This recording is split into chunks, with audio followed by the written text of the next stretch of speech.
And so how can we pray for you and for the other guys and ladies that serve so Yeah. faithfully and kind of a thankless job and not a huge 6-figure, 7-figure job at all, you Yeah, know? that'd be nice.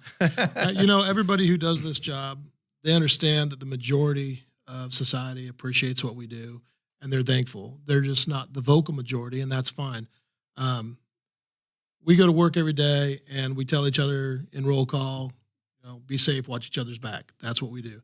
Goal number one is to get home safe. We all have lives to live. We all have responsibilities outside of work. And that goes for the people committing crimes too. They Sure. have lives outside of dealing with us. Right. But the whole idea is that everybody goes home safe, regardless of who it is. So praying for our safety would be step one. Step two is for anybody who's in law enforcement for any length of time. You got to pray that God would protect us from becoming jaded, from becoming bitter, becoming angry. That last story I told about the lady who had overdosed multiple times. I was jaded. I was angry. I was frustrated, and that came out. You don't want it to come out. We have a tendency not to look at these things as a growing experience for each one of us, and we need to be looking at it that way. But I can't expect my fellow officers who are not Christians, I can't expect them to have that outlook.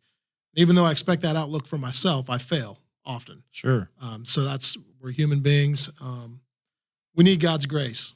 Bottom line, we need to have kid gloves when it's appropriate to have kid gloves, and we need to be fearless when it's time to be fearless.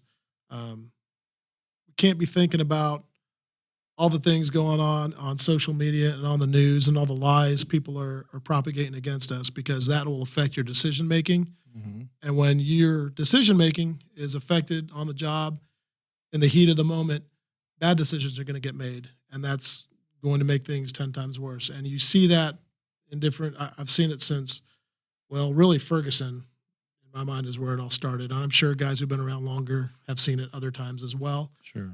But you see guys second guessing their training, second guessing their instincts, and that bad things happen, real bad things happen. So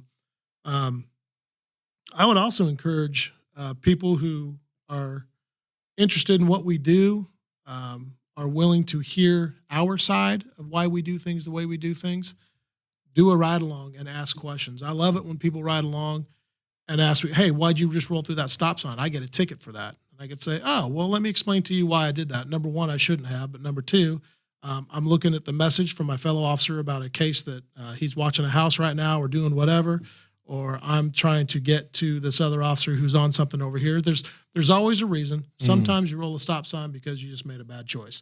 Sometimes you roll a stop sign because there's nobody around. It's 3:00 in the morning. There's not a soul anywhere, and that officer needs somebody to back him up right now, and I need to get there. My policy, stop unless you're running lights and siren. Yes, I should do that. So having a civilian in your car with you, it's awesome because you can be held accountable because you're getting a civilian view. We all get blinders on. You do what you do, and you forget about everything else. It's good to have that break in monotony from time to time. So being aware of other perspectives, as officers, we need to be aware of how society is viewing us, not just in the media, but your own local, be connected with the community. I guess that's the biggest thing. We need to be connected with the community. So be praying for that. Be praying for relationships with the community. It's really easy for cops to be closed off.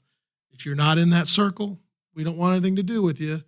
And I can honestly say that I've tried hard for my entire career to make sure I had friends outside of the police circle for that reason. I don't want to be swallowed up by my job.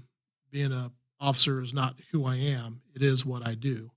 And it shapes who I am in many ways, but it's not who I am. So be praying in those ways that God would use us as instruments for change in those settings.